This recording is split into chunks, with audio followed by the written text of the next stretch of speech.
Assalamualaikum warahmatullahi wabarakatuh. Kami dari kelompok 2 ingin menjelaskan tentang Partai Nasional Indonesia atau PNI. Pembahasan materi yang bakal kita bahas ada yang pertama latar belakang, yang kedua tokoh pendiri, yang ketiga ada sepak terjang organisasi, yang keempat ada progres organisasi, yang kelima ada pembelajaran yang bisa kita ambil. Sebelum kami bahas tentang Partai Nasional Indonesia, perkenalkan anggota kami. Yang pertama ada Afrizal Gusti Laksmana, Alfala Fadilah, Andara Eka Prabowo, Azahra Raudojinan, Bunga Putri Aulia, dan ada Dina Rizkiana. Partai Nasional Indonesia atau PNI adalah partai politik nasionalis di Indonesia yang didirikan pada tahun 1927. PNI didirikan oleh Presiden pertama Republik Indonesia, Soekarno, sebelum kemerdekaan. Setelah kemerdekaan, PNI baru memasuk sejumlah Perdana Menteri dan berpartisipasi dalam sebagian besar kabinet pada 1950-an dan 1960-an. Namun, partai ini dilebur secara paksa menjadi Partai Demokrasi Indonesia pada tahun 1973 oleh Presiden kedua Republik Indonesia, Soeharto. Latar belakang berdirinya Partai Nasional Indonesia atau PNI yaitu karena dipengaruhi situasi yang cukup kompleks mengenai sosial politik pada saat itu. Pemberontakan dengan cara keras sudah tidak bisa dilakukan lagi setelah pecahnya beberapa pemberontakan yang dilakukan PKI. Oleh karena itu, harus membentuk sebuah gerakan baru. Tokoh pendiri dari Partai Nasional Indonesia yang pertama ada Soekarno, yang kedua ada Tidjo Mangunkusumo, yang ketiga ada Suhartono.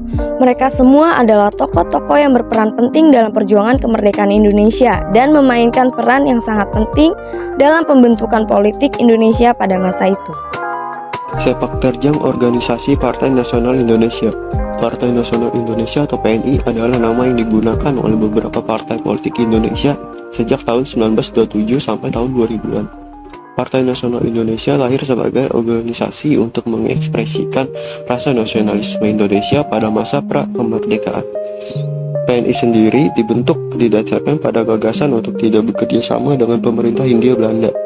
Pada akhir Desember 1929, PNI memiliki sebanyak 10.000 anggota. Hal ini kemudian membuat para pihak berwenang merasa khawatir, sehingga Soekarno dan 7 pemimpin partai lainnya ditangkap pada Desember 1929. Mereka diadili karena dianggap mengancam ketertiban umum. Akibat permasalahan ini, PNI pun dibubarkan pada 25 April 1931. PNI dianggap membahayakan Belanda karena menyebarkan ajaran-ajaran pergerakan kemerdekaan, sehingga pemerintah Hindia Belanda mengeluarkan perintah penangkapan. Perintah tersebut diberikan pada 24 Desember 1929, dan penangkapan baru dilakukan tanggal 29 Desember 1929 terhadap para tokoh PNI di Yogyakarta. Mereka adalah Soekarno, Gatot Mangkupraja, Supriyadinata, dan Maskun Sumadireja.